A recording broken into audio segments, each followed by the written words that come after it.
Mga minamahal kong Pilipino, sa panahon ng kahirapan at kaguluhan ay may takot at pag-aalinlangan sa bawat isa na nagdudulot ng pangamba sa puso't isipan ng mga tao. Mayroong isang katangian na nagbibigay ng liwanag sa kadilimang nararanasan. Ito ay ang kagitingan, ang puso ng isang bayani. Puno ng mga halimbawa ng kagitingan ang ating kasaysayan.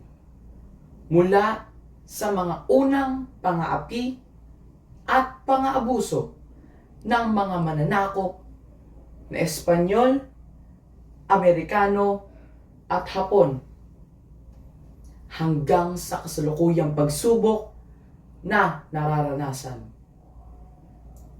Ang kagitingan ng mga Pilipino ay hindi lamang nagbibigay ng inspirasyon sa ating bansa, kung hindi maging sa buong mundo. Ang mga Pilipinong bayani tulad nila Lapu-Lapu, Jose Rizal, Andres Bonifacio, Emilio Aguinaldo at Antonio Luna ay nagpakita ng katapangan sa kanilang paglaban para sa kalayaan ng ating inang bayan. Ang kagitingan ng mga Pilipino ay hindi lamang isang katangian, bagkus ito ay isang pamumuhay. Ito ang nagbibigay ng lakas sa ating mga puso upang harapin ang lahat ng mga klase ng hamon. Ito rin ang nagbibigay sa atin ng pag-asa. Pag-asa sa ating puso at isipan upang magkaroon tayo ng mas magandang kinabukasan. Ang kagitingan ay nakatutulong sa pagbibigay ng inspirasyon sa nakararami at sa pagpapaunlad ng ating lipunan.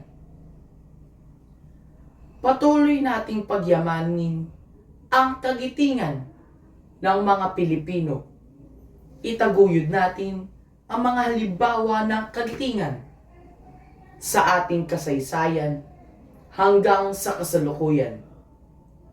Bigyang halaga natin ang mga Pilipinong nagpakita ng kagitingan sa kanilang buhay.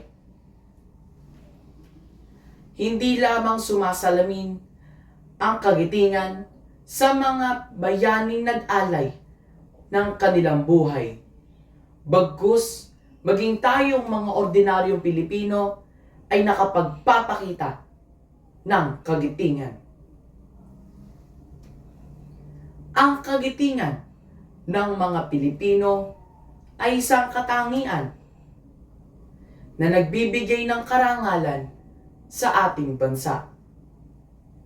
Ating alalahanin ang kapwa nating Pilipino na nagsakripisyo ng kanilang buhay upang ipakita sa atin kung ano ang tunay na kahulugan ng kagitingan. Sila ay nakipaglaban sa larangan ng digmaan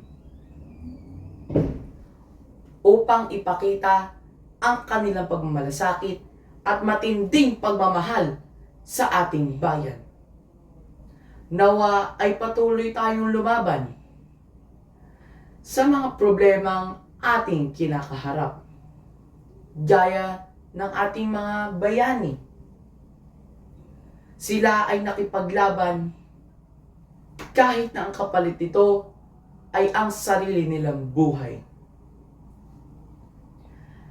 Ating pagyamanin at itaguyod ang kagitingan sa ating buhay dahil ito ay lubhang mahalaga sa ating kasaysayan.